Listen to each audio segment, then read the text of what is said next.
الحمد لله رب العالمين الصلاة والسلام على اشرف الانبیاء والمرسلین.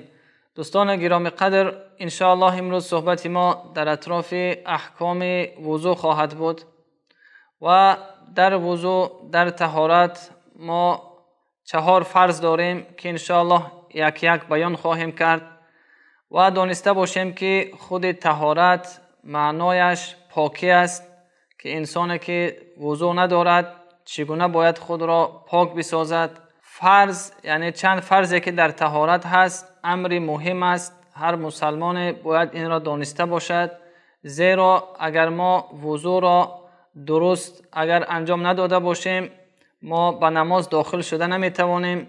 خداوند شرط قبول نماز را یعنی درست ساختن وضو را میداند. اگر وضو درست نشود حتما که نماز هم یکی از پایه های دین قبول نخواهد شد.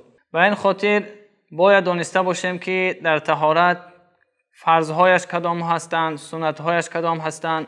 الله مهربان در قرآن کریم میفرماید: اعوذ بالله من الشیطان الرجیم یا ایها الذین آمنوا اذا قمتم الى الصلاة فاغسلوا وجوهكم وأيديكم الى المرافق وامسحوا برؤوسكم وارجلكم الى الكعبين. صدق الله العظیم.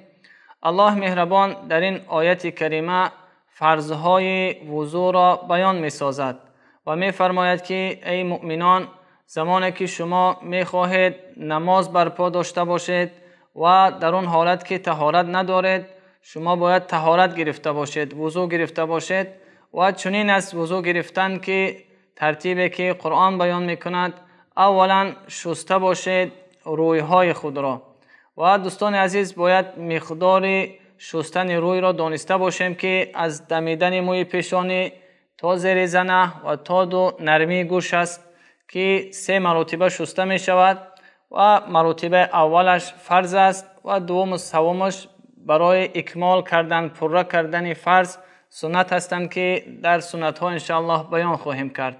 فرض دوم طهارت که در این آیت کریمه آمده است شستن دست هاست تا آرنج، یعنی با همراهی آرنج ها هم داخلن حتما باید شسته شود و اینجا جای ذکر است که باید مالیده شود که کدام عضو قاق نماند، خشک نماند، که اگر یک مقدار هم اگر خشک ماند دیگر طهارت درست نمی شود.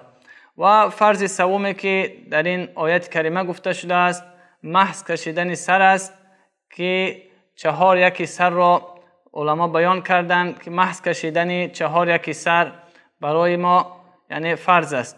و این چنین فرض دیگری که در وضو هست و فرض آخر این شستن پای ها است با همراهی بجل و باید کوشش کرده باشیم که کدام عضو را ترک نکرده باشیم تا اینکه طهارت ما وضوی ما درست شده باشد. و این بود آیتی که بیان میکرد فرضهای طهارت را. یک فرض دیگری که در زیر این فرضها داخل است برای کسانی هست که ریش بلند دارند یا که همان مقداری هست که در زیر روی آب نمی رسد، برای آنها فرض است که ریش را مسح کشیده باشند.